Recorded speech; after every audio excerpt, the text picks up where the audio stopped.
13ஆம் ஸ்தலம். திவ்ய இயேசுவை மே ஆராதித்து வணங்கி உமக்கு நன்றி என்று ஸ்தோத்திரம் செய்கின்றோம். ஏனென்றால் அச்சிஷ்ட பாரமான சிலுவையை கொண்டு இவ்வுலகத்தை மீட்டு ரட்சித்தீர். இறந்த இயேசுவை அவர் தாயார் மடியில் வளர்த்துகிறார்கள்.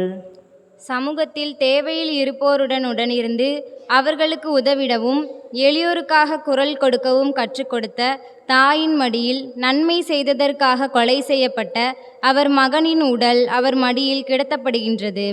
அப்போது கூட அந்த அன்னையோடு வெகு சிலரே உடன் இருந்தனர். இன்று நம் வாழ்விலும் நல்ல மனிதர்கள் பலரின் குடும்பத்தினர் துணையேதும் இல்லாமல் தனியாக இருந்தபோதும் நாம் அவர்களோடு அவர்களுக்கு துணையாக இருக்கப் போகின்றோமா அல்லது அவர்களை துணையின்றி விட்டுவிடப் போகின்றோமா? சிந்திப்போம். ஜெபம். இயேசுவே, நல்லவர்களின் குடும்பங்களுக்கு நாங்கள் துணையாக இருப்பதற்கு தேவையான அருளை எங்களுக்கு அளித்தருளும். தந்தைக்கும் மகனுக்கும் தூய ஆவிக்கும் ஆட்சிமை உண்டாவதாக. தொடக்கத்தில் இருந்தது போல இப்பொழுதும் எப்பொழுதும் என்று இருப்பதாக. ஆமென். எங்கள் பேரில் தயவாயிரும் சாமி, எங்கள் பேரில் தயவாயிரும். எங்கள் பேரில் தயவாயிரும் சுவாமி, எங்கள் பேரில் தயவாயிரும். மரித்த விசுவாசுடைய ஆத்மாக்கள் சர்வேசுடைய இரக்கத்தினால் நித்திய சமாதானத்தில் இளைப்பாற கடவது. ஆமென்.